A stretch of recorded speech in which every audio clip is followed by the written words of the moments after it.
Welcome back to NewsWatch. Milwaukee, Wisconsin has been making headlines for some time now. Wisconsin's union-busting Governor Scott Walker has created demonstrations all over the country. Joining us today is NewsWatch reporter Elizabeth DeVos. So Elizabeth, with what happens, what does this mean for us of those here in Ellensburg and at CWU? Well, Shantara, many here at CWU are disappointed in what is going on. Bob Hickey, the CWU union representative and geography professor, says it's tragic. The union busting strikes Hickey as one of the more effort around the country to reduce the ability for people to hold legal power. So how does it reduce the ability for people to hold the power? Well, if you think about it, there are two different groups. The first group is the group with money, those few individuals who are billionaires and can hold a large number of lobbyists.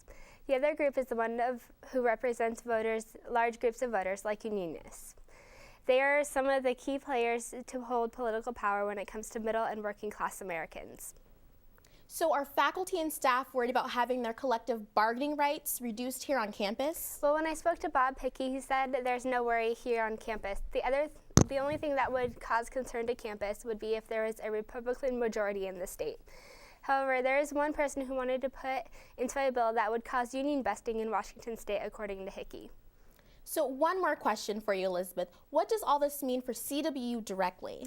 As for CWU, it means very little. There is a national movement to strip political power of any sort from anyone who does not have money. So in other words, there's not much to worry about. That's very reassuring for us here at CWU. Thank you again for joining us in studio today, Elizabeth. Coming up after the break, find out new reports on the water rights around Kittitas County. Officials could possibly lift the well moratorium. Scott will be joined in studio by NewsWatch reporter Tara Kletke. Stay tuned.